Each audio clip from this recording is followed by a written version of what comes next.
The item in question is a baseball with significant historical value, dating back to 1934. Originally obtained by the guest's great-aunt, who lived in Japan before World War II. The baseball was autographed by an all-star team from the United States. The team consisted of 14 players, coaches, and staff who played 18 games in Japan. The baseball boasts 19 signatures, including legends such as Babe Ruth and Lou Gehrig. Before this barnstorming tour, but at that time they were against college and amateur teams. One notable incident involved Babe Ruth being asked to sign baseballs, resulting in around a dozen signed balls being handed out. With only a handful known to exist, its auction value is estimated to be, I would put a value of this baseball at auction at $40,000. Oh my God. To $60,000. Holy smoke. And you want to insure it for $75,000. Oh my God. There aren't many historical artifacts that commemorate World War I. In addition to being 4.5 million men in service, every single one of those gentlemen was going to need a new coat approximately every 79 days. Thus, the uniforms showcased today serve as reminders of this pivotal historical period. That tell you who this fellow was and what he did. These two chevrons tell us that the soldier served overseas for a minimum of 12 months. Each one of those signifies 6 months overseas service. These uniforms held significance as they were worn by Army troops and the Army Air Service, as indicated by the Air Service Rondelle shoulder insignia. Even more remarkable is the presence of chevrons on these uniforms indicating active service. Additionally, there is a war medal of Italian origin. These two uniforms represent America's patriotism at its peak. Thus, these revolutionary World War I uniforms would command a significant price at auction. The collector can expect to pay between $1,000 and $1,500 at retail unless there's something else particularly special that drives the value higher. The item in question is a Louis XIV style clock, likely dating from around the turn of the 20th century, made from a solid chunk of white onyx. Originally purchased by Jacquard Jewelry in St. Louis, Missouri, the clock has a significant connection to the guest family, as their grandfather owned the Four Spirit Mine in Four Spirit, Montana, a silver mine. The clock features a mechanism likely made by the French clockmaker Martin.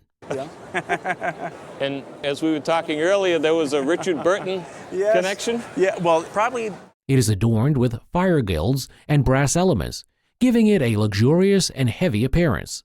Notably, there was interest in purchasing the clock for Elizabeth Taylor's birthday, as an antique dealer from Postal, Montana sent a blank check to the guest's parents via an attorney. In today's auction market, the clock would likely fetch.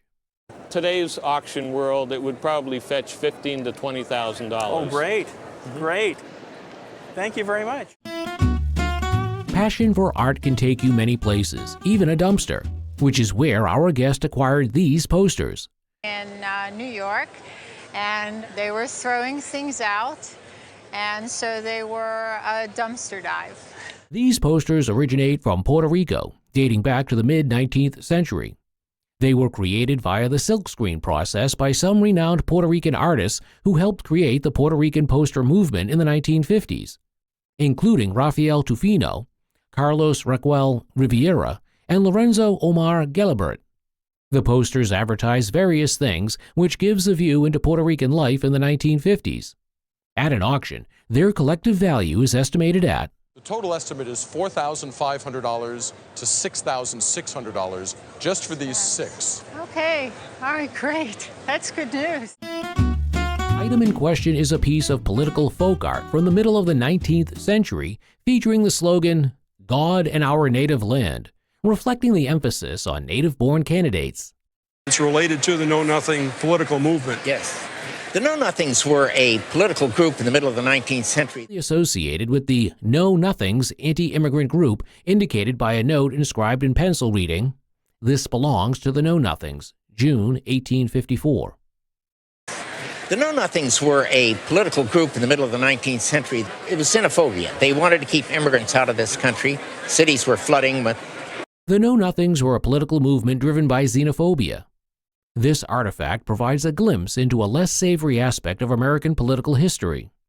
Despite the dark theme, the artwork is finely painted and in good condition. about $2,500. Very nice.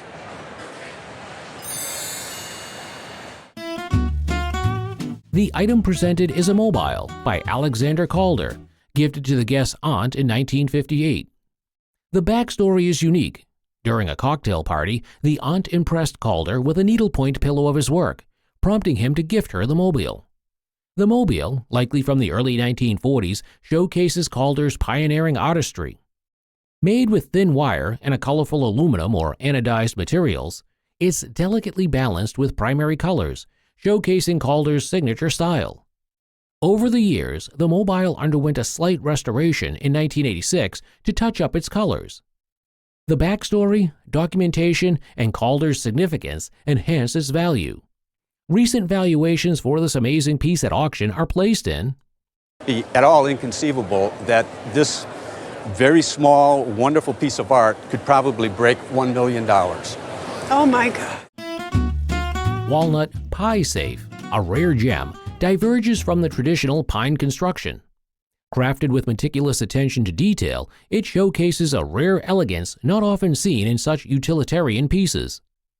The use of walnuts throughout, including in the secondary wood, speaks to its origin, likely being in regions abundant with walnut trees. Despite its utilitarian purpose, this pie safe stands as a beautiful example of American craftsmanship. The Ohio River, that is Ohio, Illinois, Indiana, where there's still a great abundance of walnut at that time. It reflects both its functionality and the aesthetic sensibilities of its time, and at auction would fetch. Today, this in the auction market would bring around $5,000 to $7,000. A peculiar-looking portable box is what our guest brought today to the show. This piece was given to our guest by her mother. It's an English silver box, crafted circa 1972 by Gerald Benny. Benny was a British silver and goldsmith known for his innovative modernist designs. This particular box is silver with 18-karat gold knobs across the top, with its decorative scheme becoming quite famous amongst silversmiths. New decorative schemes that really spoke about the period in which they were made, and I think to people who collect postmodern. On the underside of the box, Benny's name is written, along with sterling and 18K. Another nice feature of this box is that it has a radially finished underside. This portable box, from one of Britain's most famous silversmiths, would be auctioned for At auction in London for £3,750, which would be around $6,000 at auction. Right. Wow. Storytelling through photographs were to be awarded, then these Civil War photographs taken by story because these were originally issued during the 1860s. Matthew Brady would undoubtedly win the prize. These stereographs were captured during the Civil War and were initially distributed in the 1860s. These specific photographs were captured later in the course of the Civil War, and this is confirmed by their printing on large orange cards. And you can tell the difference because the earlier ones were on yellow cards. As representations of a crucial period in American history, these stereographs would auction for. Start flipping through here and you have several $1,000s worth of cards here. And you think you might have more, right? Yeah, Dad said there's more in the shoebox. Well, congratulations, you got quite a find. Right here is a piece with a fascinating design. This molded furniture was crafted by Wendell Castle, who has been referred to as the father of the art furniture movement. Century design, and very interesting in Wendell Castle's work. These chairs showcase Castle's innovative designs like the Moeller chair and the Castle chair. With their distinctive shapes and vibrant colors, these pieces reflect Castle's mastery of form and material. Despite their factory production, their limited availability adds to their appeal and is worth. I would say colorful examples are probably about $1,200 to $1,800. The black one maybe a little bit less. Wow.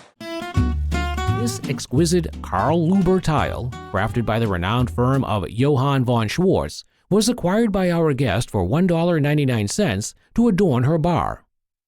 Dating back to the 1900s, this German masterpiece showcases its generous size and intricate raised walls, which boldly displays its gleaming glaze. Notably, it features a hand-painted depiction, possibly of a hand and a face, adding to its allure. Additionally, it comes with a tray mount, although minor scratches may be present due to its decorative use over time. Mount. It's in beautiful condition, so somebody who had it for their bar didn't use it, thankfully. Despite this, its vibrant glaze and artistic charm ensure that it brings a value of... At auction, this would probably be somewhere between $2,000 and $2,500. Wow. Oh gosh, that's great. I can't believe it. This woman acquired a background from a Walt Disney production, specifically from The Lady and the Tramp, made in 1955.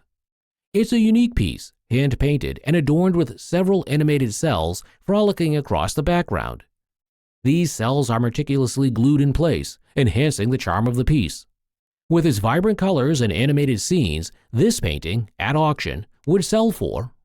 Something like this at auction would bring between $15,000 and $20,000. Wow. Oh. My son might go to college. The guest brought in a fascinating historical map, mistakenly believing it to be a treasure map. The map is a crucial piece of 18th century North American history. The map, created by Thomas Jeffries in 1775, played a vital role in documenting the vast territory acquired by Britain after the French and Indian War. Jeffries, the geographer to the British king, compiled a comprehensive atlas based on extensive surveys conducted in the mid-18th century. These meticulous surveys mapped the geography of the newly acquired land, providing valuable information about rivers, mountains, and natural resources. Jeffries' atlas included maps like the one brought in by the guest, which showcased the eastern coastline of North America. This map was essential for sailors navigating the often treacherous waters off the coast. The map meticulously charted water depths, listed compass bearings, and identified hazardous areas such as shoals and reefs. This information was critical for avoiding shipwrecks and ensuring safe passage. In addition to its practical value for navigation, the map also held historical significance. As the American Revolution loomed, both British and American forces utilized maps from Jeffries' atlas to plan their military strategies.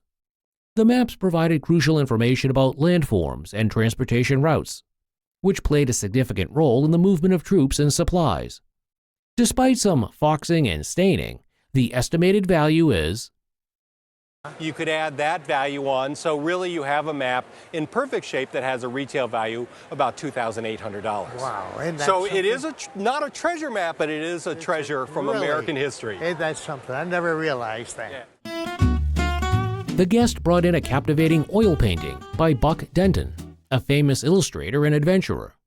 The guest's great-grandfather, a co-founder of the New York Anglers Club and an editor for Forest and Stream magazine, received the painting directly from the artist in 1909.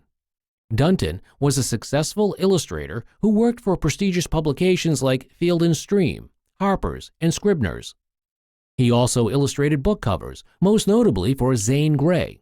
Denton craved adventure and first-hand experience of the Wild West. He regularly went on expeditions and documented his experiences through both writing and illustration.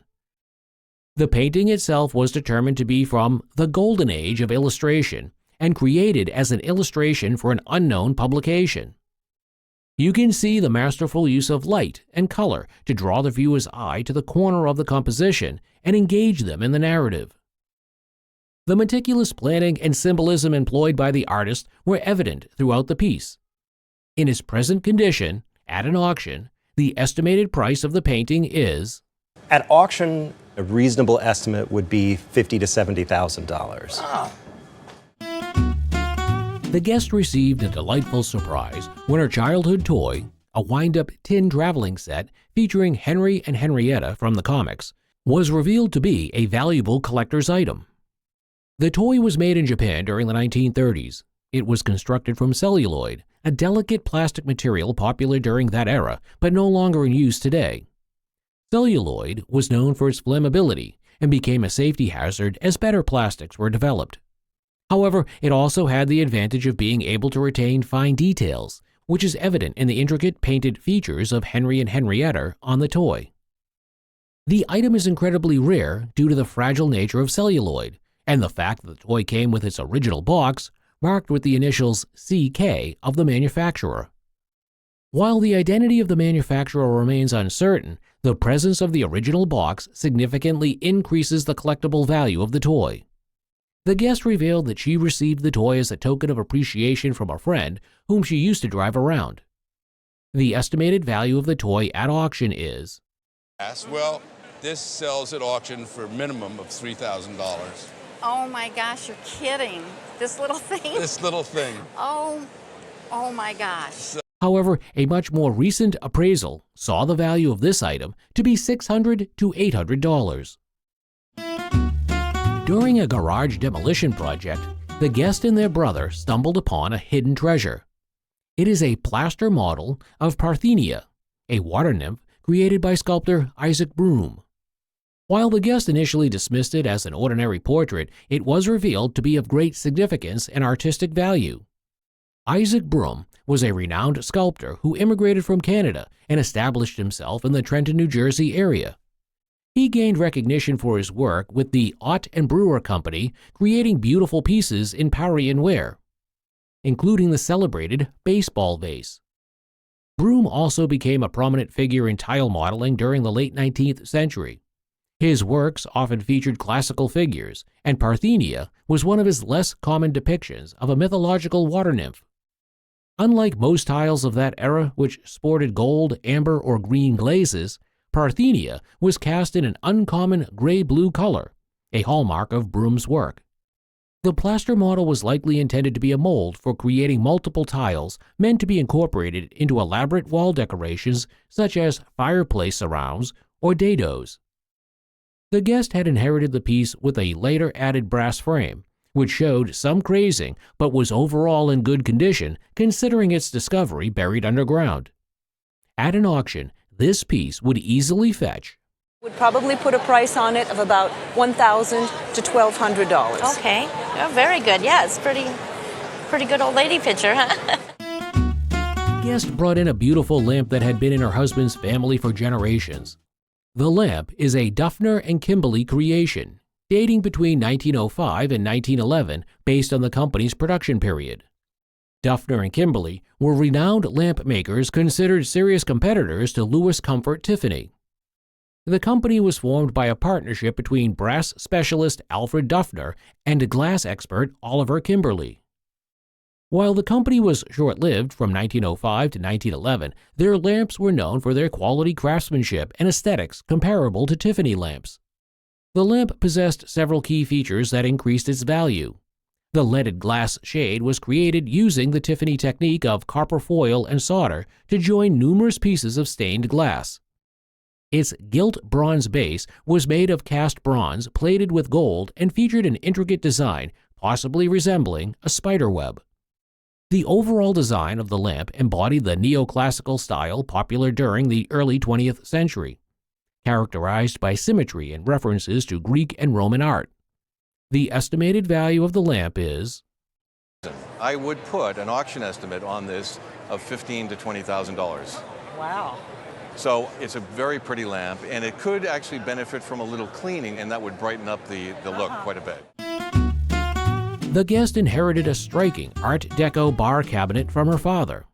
While the guest was uncertain about the origin of the piece, it was identified as an important example of American 20th century design. Art Deco was a major artistic movement that emerged in Europe around 1900 and later flourished in the United States during the 1920s and 1930s. Characterized by bold geometric shapes, bright colors, and the use of modern materials like chrome and mirrored glass, Art Deco represented a departure from traditional design styles. While the identity of the manufacturer remained unknown, the piece embodied the essence of Art Deco with its shiny surfaces, mirrored interior, and overall flamboyance.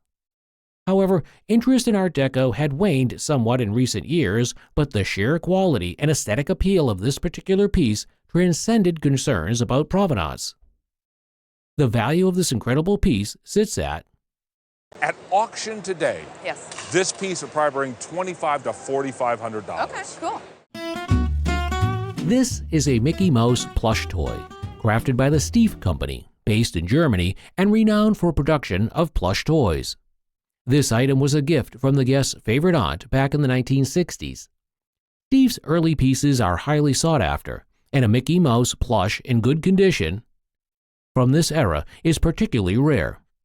Despite its age, this cherished teddy bear will sell for on the retail market today, it's worth between $3,500 and $4,500. Oh my.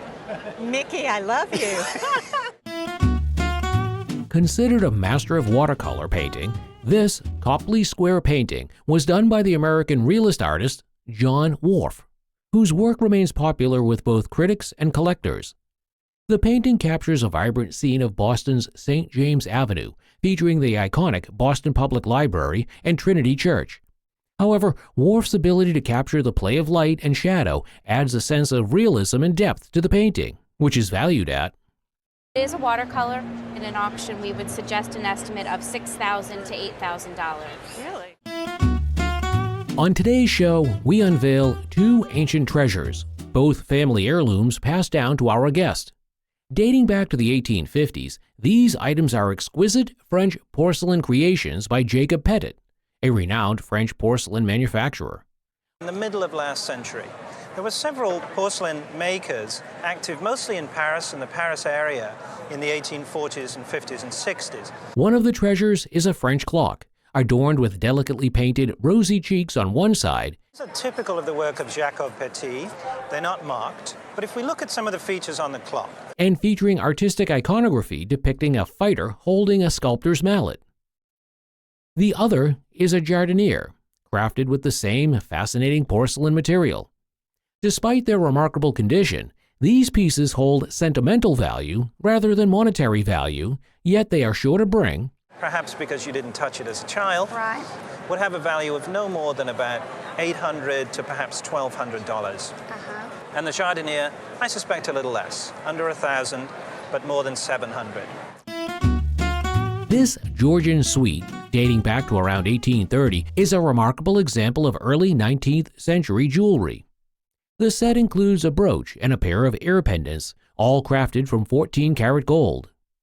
The stones are precious topaz, known for their intense color. You can see throughout the open work mounting here.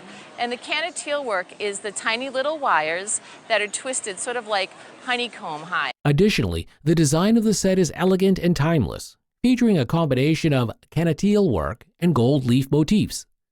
A little bit because something this old would have had more of a patina on it. These pieces are designed to be both decorative and lightweight, making them suitable for special occasions and are valued at, well, I would say for auction purposes, you would be looking at about $2,500 to $3,500 auction estimate.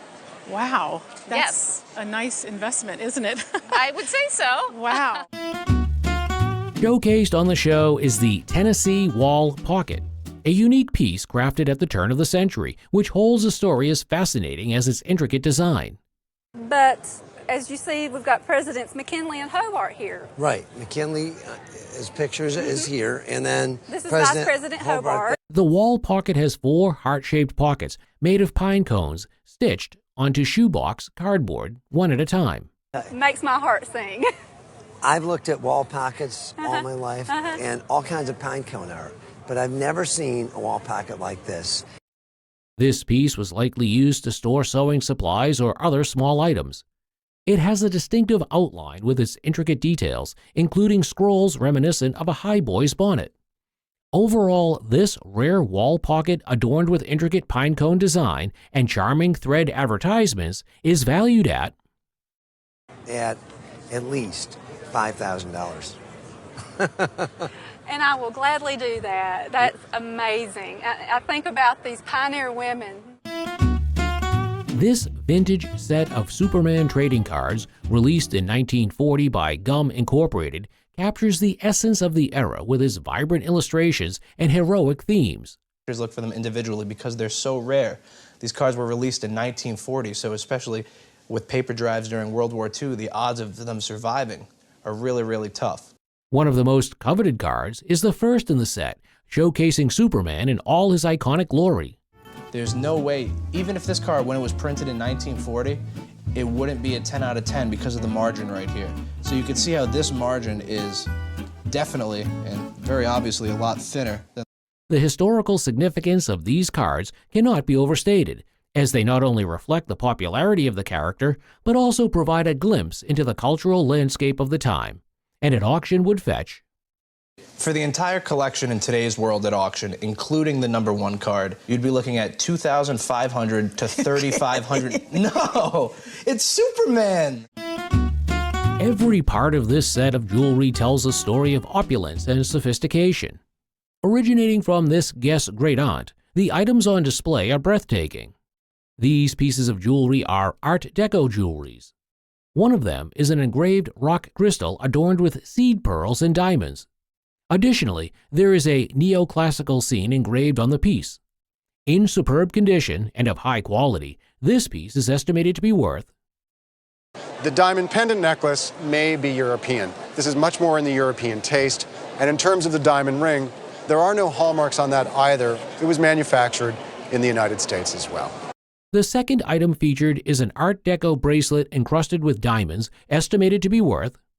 First item here, the fair market value on this would be between $5,000 and $7,000 on the necklace. Another item is a brooch with a Ceylon sapphire.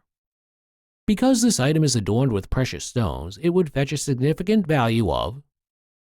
The sapphire and diamond brooch, value on this would be between $10,000 and $15,000. Wow. We are also presented with an Art Deco necklace made from natural pearls with a diamond clasp.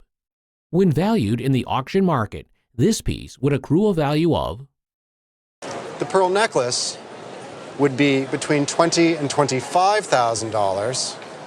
Lastly, a diamond ring was showcased, with a large elongated stone with clean-cut corners. The quality and provenance of this piece places its value at auction to be. Our valuation for that at auction would be between $70,000 and $90,000. Wow. I really appreciate your bringing them in today. We are presented with 2 Regal Vases, delicately crafted. These pieces were purchased by this guest from a couple of years back. Uniquely designed, both vases were hand-carved by students from the University of North Dakota, America.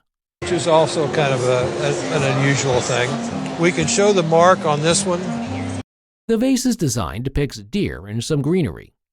One of the vases has a lid, which is unusual for vases like this. Furthermore, at the base of each piece is the mark from the University of North Dakota.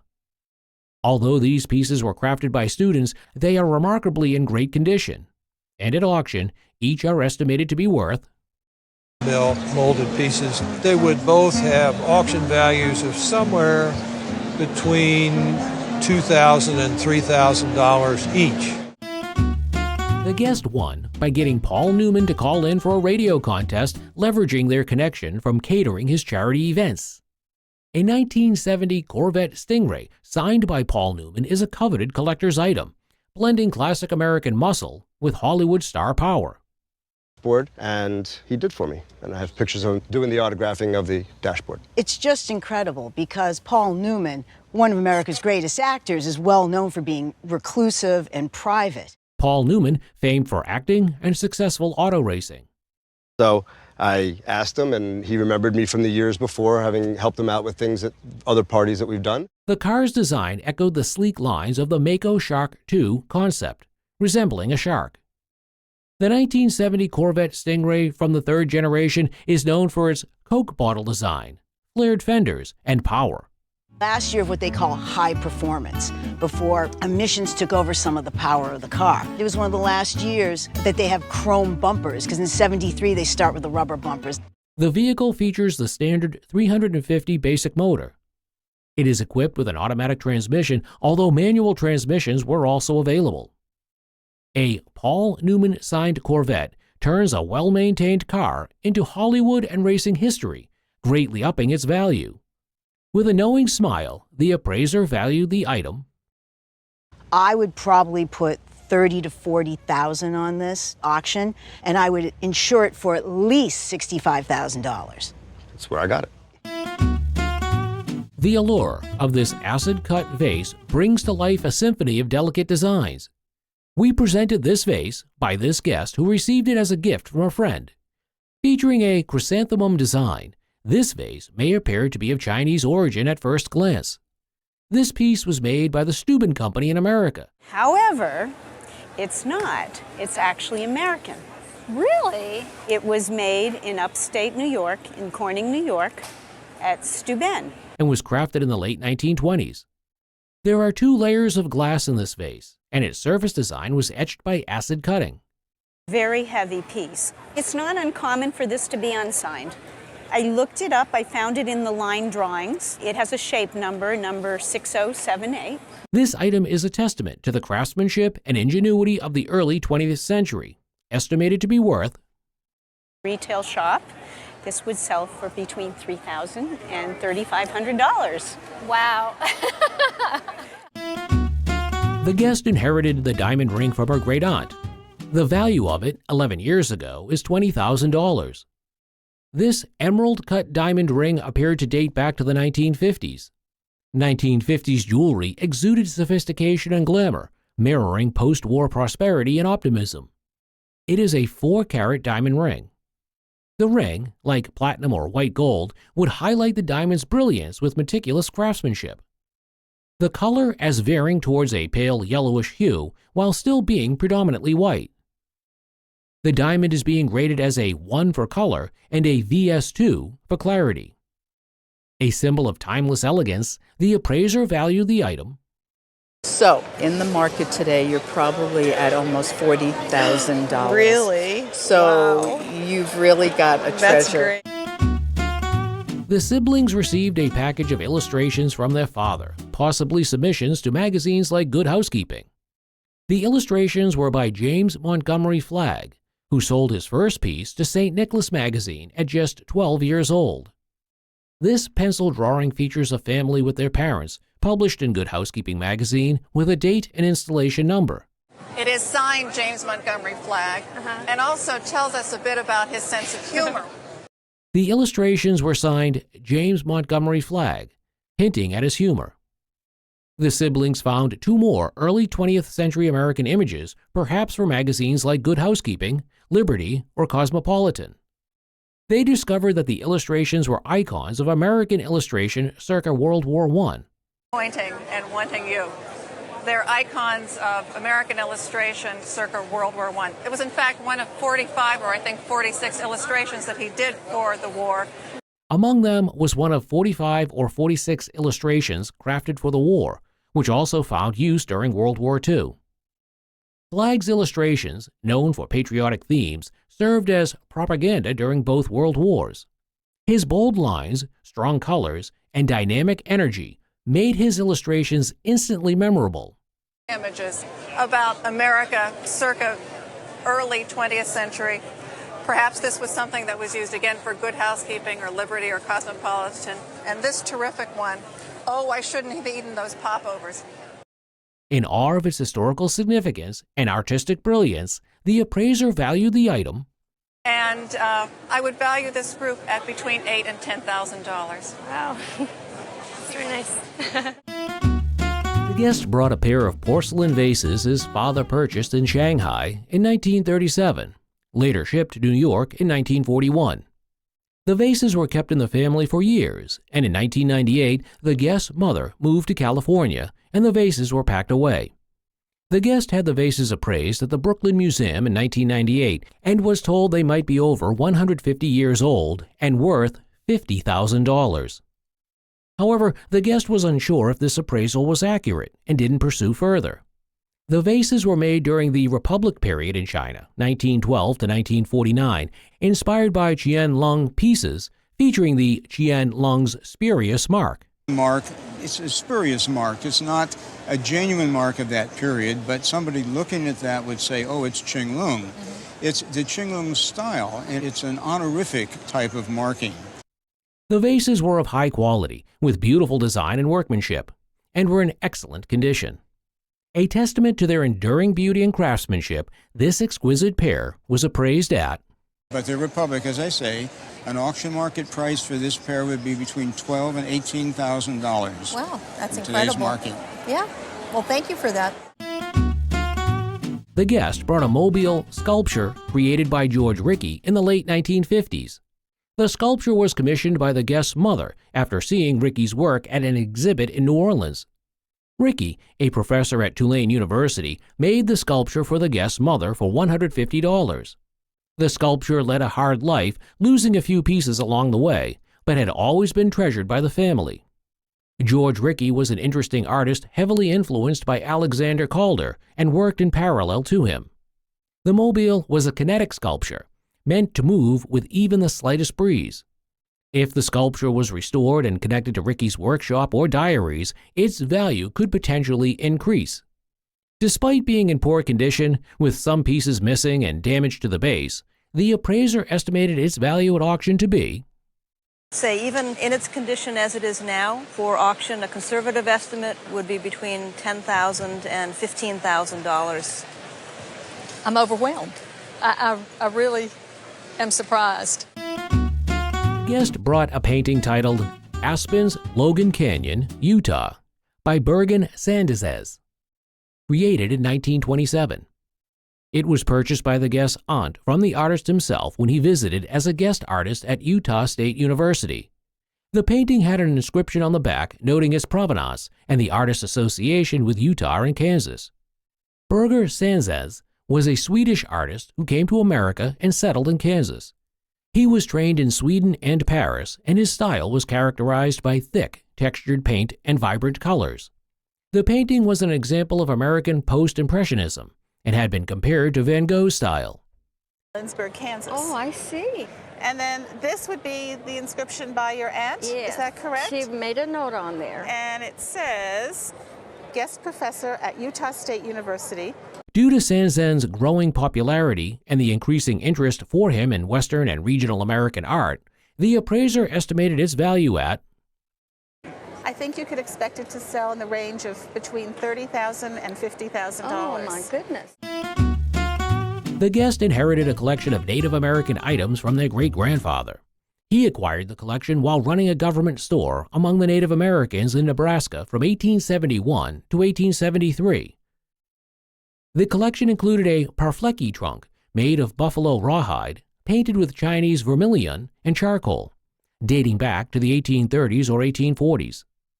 A possible bag made of buffalo hide and decorated with 3 different sizes of bees dated back to the 1840s.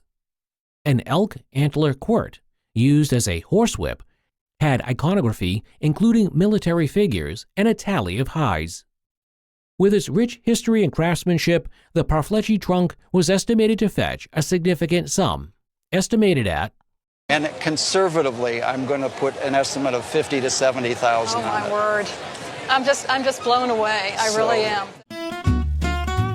The love for music flourishes when complemented by a deep passion for its instruments.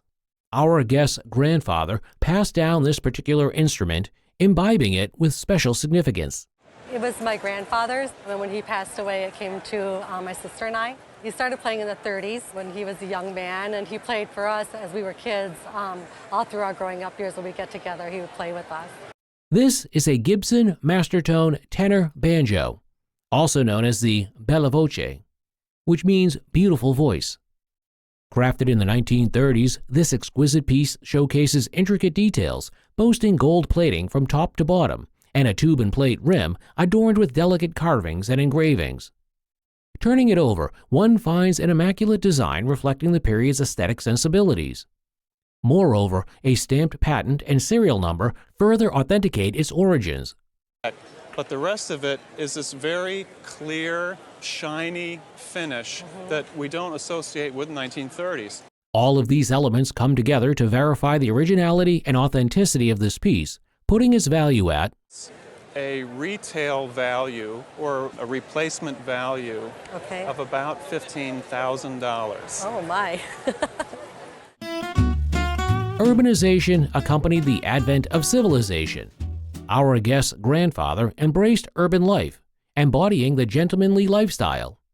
He acquired this jewelry set in San Diego during the 1930s. Like the city, went back, told his brothers and his parents he was moving there, went to the gentleman that had polished him a little bit, and the gentleman either gave him this set or he purchased it. We don't know exactly. These are gentleman Edwardian cufflinks and studs from Cartier, the renowned French luxury goods conglomerate founded in 1847 by Louis-François Cartier. Crafted during the early 20th century of the Edwardian era, these pieces consist of 14-karat gold and platinum settings adorned with rose-cut diamonds and a rounded top sapphire.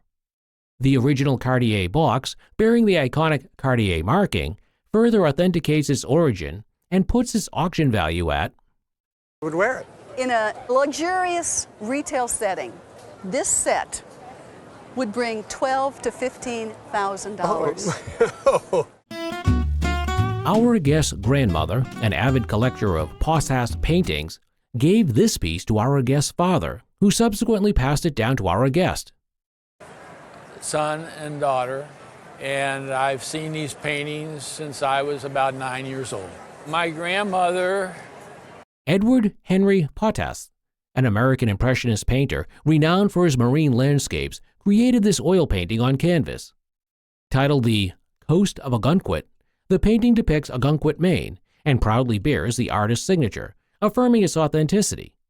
We also have a listing of the paintings from the posthumous exhibition of artist's work from the Grand Central Art Galleries in New York. Dating back to the late 19th to early 20th century, this piece has been meticulously preserved and remains in excellent condition. It is estimated to possess an auction value of... And for insurance, I'm going to value the painting at $25,000. Wow. During the 1933 Century of Progress World's Fair in Chicago, our guest's grandmother purchased this artifact. My grandmother bought it at the 1933 Chicago World's Fair. It's a Spartan Bluebird radio created and designed by Walter Dorwin Teague. Walter, an American industrial designer, architect, illustrator, writer, and entrepreneur, is widely regarded as the Dean of Industrial Design. He played a pivotal role in establishing industrial design as a profession in the United States. Among his notable designs is the impeccable design of this radio, featuring cobalt blue glass, although other versions came in peach glass. While it shows some signs of wear, when refurbished to its original state, this piece could sell for at least, in this condition as is, $2,000. Oh. This collection focuses on the renowned beat writer William Burroughs, known for his influential works and association with literary figures like Kerouac and Ginsberg. However, there's a unique local Kansas connection to Burroughs through the owner's father-in-law. Ginsberg and so on, but he also had a local Kansas connection and background. Collection includes signed and inscribed books, a picture of Burroughs with George, and... But then you have this t-shirt, and this really fascinated me, particularly pointing out these 3 holes. What are those? How did they get there? These holes were made in preparation for a show where similar t-shirts would be sold, making this piece even more significant given Burroughs' controversial past involving a shooting incident in Mexico. The collection also features a piece of PVC pipe painted by Burroughs from his series, The Naked Angels, given as a gift to George. Along with the books and the t-shirt, the entire collection could fetch a value of... So you have a collection here that's probably worth $7,000 to $10,000 at a minimum, but the story with it is absolutely wonderful. Behold, a delightful relic, a Petite Ice Box. Indeed, a hidden gem from the guest's relative's attic. It is a miniature icebox, perhaps a salesman's sample, a fully functional miniature used for showcasing. Exactly what the object would do. This is the largest one I've seen personally, and it's really attractive. Ice would grace the top compartment, melting gracefully into the metal-lined interior. Intricate cast-iron hardware adorns its facade. Appraiser opens the door to reveal perforated shelves for optimal airflow. Despite its age, it's exquisitely crafted. This piece likely dates from the late 19th to early 20th century. At auction, it could fetch around... I think this at auction could bring in the neighborhood of $3,000. Oh, for goodness sake. So it's sort of a nice thing to find in an attic. Yes. Here is a modest Jade Duck, purchased by this guest at an estate sale. The piece was revealed to be a rare relic from the 17th century Ming Dynasty. This Jade Duck is carved in an archaic style, showcasing traditional C&S scrolls along the tail, eyes, and neck. If there are ducks in pairs, it's a representation of marriage, fidelity, and the long duration of a happy marriage. The wings are meticulously detailed with incised feathers, which demonstrates a high level of craftsmanship. Also, the polish is a very matte polish, very soft polish overall. Also, the jade's pale celadon color, highlighted with russet and gray imperfections, aligns with the period's appreciation for the natural beauty of jade and is worth 10 to 15,000. Oh my God! So I have to buy the lunch for my boyfriend. This mid-19th century drum is a remarkable and rare historical artifact from the presidential campaign of Zachary Taylor.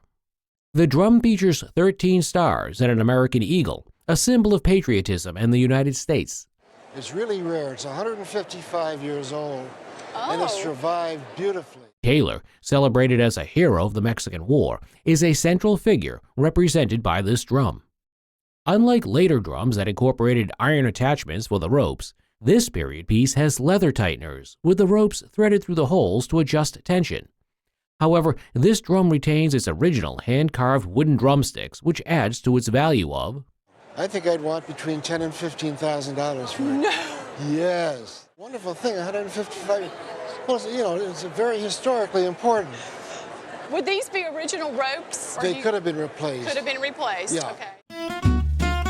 Presented before us is not merely a saddle, but a portal to a bygone epic of grit and glory. These items were acquired by this guest at a store in New York while on vacation. We can observe the maker's mark clearly visible on the saddle. It was crafted by D.E. Walker in California. And he died in 1899. And so when that happened, that ended it. This saddle predates 1899, and the tapaderos are attached.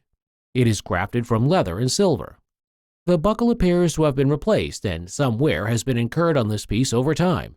And the tooling shows a lot of wear. Not bad wear, just regular wear. Despite the slight wear suffered by the items, they remain highly desirable, and at auction, they would command significant value of 25 to 30,000. Wow. Looking at this letter, it resembles any other letter to anyone. But in realistic terms, it was written by the former President of the Confederate States of America, Jefferson Davis, to his 4 governors. These governors included the governor of Texas, Louisiana, Missouri, and Arkansas. 4 different people. F.R. Lubbock is at the top, and he was the governor at the time. Governor of Texas. This letter was one of reassurance to his governors, aiming to keep them inspired. So it's what we call a circular letter, the same letter to several different recipients. In the letter, he also thanked them for their roles as principal officials in the Confederacy. The 4 provinces headed by these governors constituted the Trans-Mississippi Division in the Confederacy. Given its importance in American history, this letter would auction today at... I would probably value this at $15,000 to $20,000. Rings are not always what they seem. Sometimes they hide stories and secrets that make them even more precious. A guest brought in a family heirloom ring, passed down since their great-great-grandfather won it in a gambling payoff. Upon examination, the appraiser identified it as an Art Deco piece from around 1925, most likely crafted in New York, a major diamond hub during that era. The ring, made of platinum, boasts a striking central yellow diamond, often referred to as a champagne diamond by the guest. This 2-carat stone is flanked by side stones of emeralds and small diamonds, adding to its allure. Though the diamond has some internal flaws, its vibrant yellow color remains impressive. One of the ring's most interesting features is its strong fluorescence. Found in about 30% of diamonds, this makes the diamond glow under ultraviolet light. While acknowledging the condition of the ring, the appraiser said, I would say anywhere between $5,000 and $7,000. Okay. It's sometimes surprising that people think textiles and rugs can't be antiques. But a look at this carpet brought by the guest would surely change minds. This piece is an antique Persian Farragon carpet that was woven circa 1910 from the northern parts of Persia.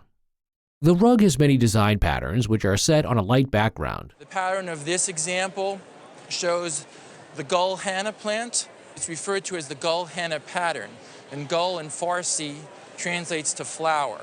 Unlike most of the Farragon carpets that come into the market.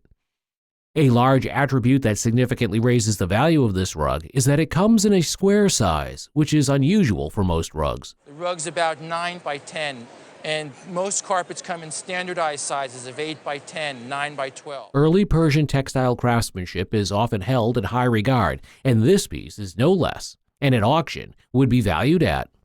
This rug would sell for $1,500 in the auction market.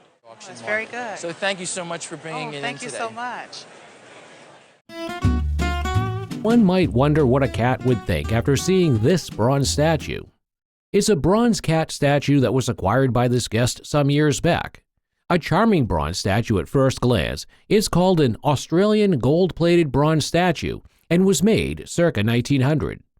This piece is what they call a transformer, as it opens up into a naughty image. The cat opens up and it converts to a little naughty image here. Although the piece is not signed, we know that it was done by an Austrian artist due to the Austrian mark on it. This piece is highly collectible and coupled with its transformer style would make it worth Is $2,000. Oh my goodness. Isn't that fantastic? Yes, it is. Well, thank you very much for bringing it in. It's a lovely, lovely piece. Thank you. There is something magical about how a simple lawn ornament can transform an ordinary environment into something out of a fairy tale. This dog lawn ornament was gifted to the guest's parents 20 years ago. Interestingly, this delicate piece was made by Weller Pottery in Ohio. We can tell by the maker's signature visible on its foot. Crafted from clay, it dates back to circa 1920 to 1930. That clay is typical of the clay deposits that were left here, I'm told, by the glaciers as they receded. And is fashioned in the form of the terrier dog breed. It's fascinating and very commendable that this piece is so well preserved. The market demand for such a classic and rare ornament is very high, and it is estimated to be worth Conservative estimate at auction would be $3,000 to $4,000. Wow. This could be one of those special dogs because it's so rare. Today's episode features a garden ornament that the guest purchased at a house sale for just $1. These were garden ornaments. They're sort of akin to the concrete geese that you see today, and probably not terribly expensive at the time, maybe $10 to $15. This piece is an example of Weller garden pottery, crafted between 1920 and 1930 in Zanesville, Ohio. Despite being in someone's yard, the figure retains a vibrant coloration and is in remarkably good shape. Although it is a broken foot that has been reglued, this does not affect its value. Of the Weller ornaments that I've seen over the years, he's one of the most unusual. This charming and colorful garden ornament, a rare piece of Weller pottery, is worth $7,000 and $10,000. Wow. Really? So that's not bad for a dollar investment. Wow. This painting has been in the guest's family for over 90 years. Norman Rockwell gave it to his great-aunt and the guest's great-grandmother. Well, it's a 1919 Collier's cover from March of 1919, and that's about all I know. We just love it. Rockwell always knew he wanted to be an artist and showed talent early. By age 14, he was in art classes. He was born in 1894 and quit high school in 1910 to attend art school full-time. At 18, he became the art director of Boy's Life. Rockwell is mostly known for his Saturday Evening Post covers. He did 4 covers for Collier magazine in 1919.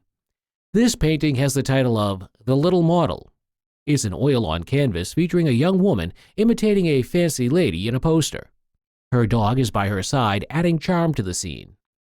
Rockwell was a master at storytelling and evoking nostalgia. By the late 90s, his work started fetching 6-figure prices. Painting would have a replacement value of about So I would think in today's market, you would want to have a replacement value on this of about $500,000. So are you surprised to hear that? Yeah, very surprised. Thank you so much for bringing it in. A glance at this painting gives an aura of expertise because only someone at the top of their profession can create a work as beautiful as this. Luckily, the painter, Otto Georgi, is one of the best in the art of natural scenes.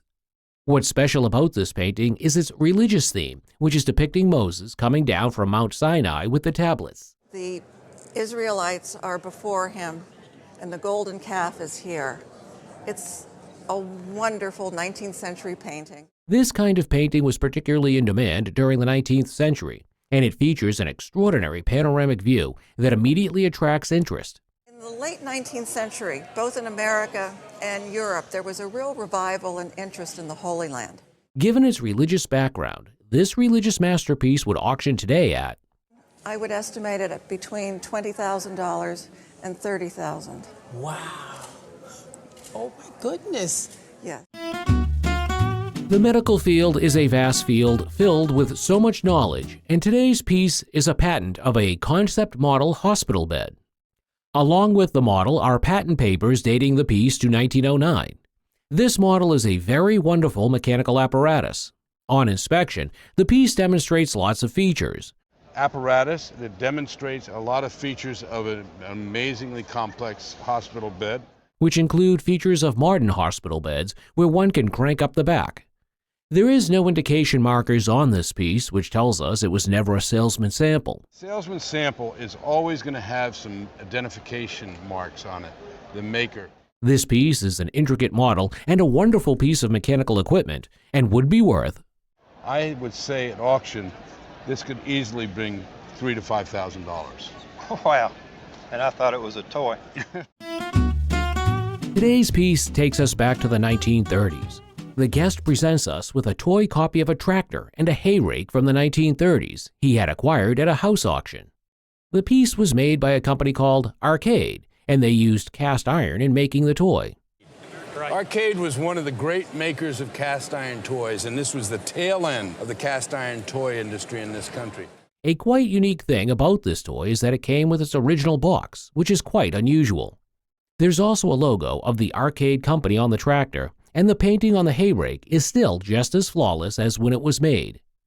This piece is an intricate model and a wonderful piece of mechanical equipment, and would be worth $3,000 to $5,000.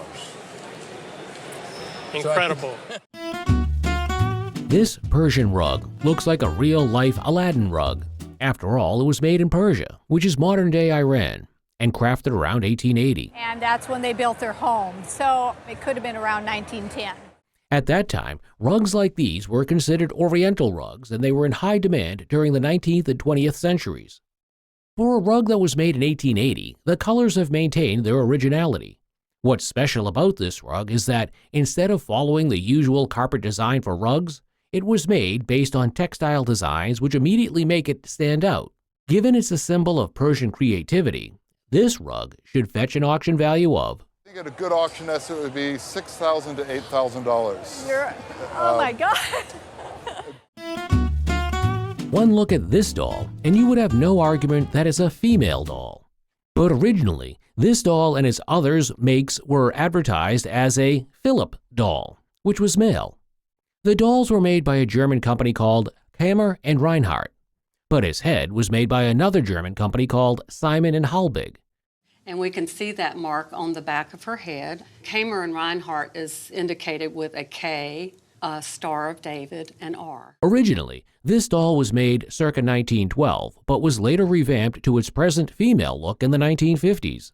So somewhere in the 1950s, somebody decided this little boy, Philip, no kidding, needed to be a little girl. The head of the doll is made of bisque with glass sleep eyes, along with a wig that's been changed, and attires that have been changed too. This doll is a representation of early German doll making, and at retail value would be worth. Retail value for this doll would be $2,000 to $2,500. Wow. This guest brought a cowgirl outfit and boots to the show. The pieces were given to the guest by her aunt as a birthday gift, and she had worn them when she was little. The boots, which are Tom Mix boots, are in absolutely good condition. Along with the boots is the cowgirl outfit, which includes a vest that has a tag of Westerner and a corduroy skirt that has been trimmed in fringe. Western stuff was for a while quite collectible in the 70s and 80s and 90s, and it took a dip for a while. As children's Westerner pieces are still in high demand by collectors, this piece would be worth from $200 to $300 for the complete ensemble with the box and with the picture. Well, This is a bronze dancing figure called the Star, a family heirloom passed down to the guest by his grandfather. The artist, Harriet Whitney Frischmuth, was a renowned American sculptor known for her focus on sculpting live nude figures.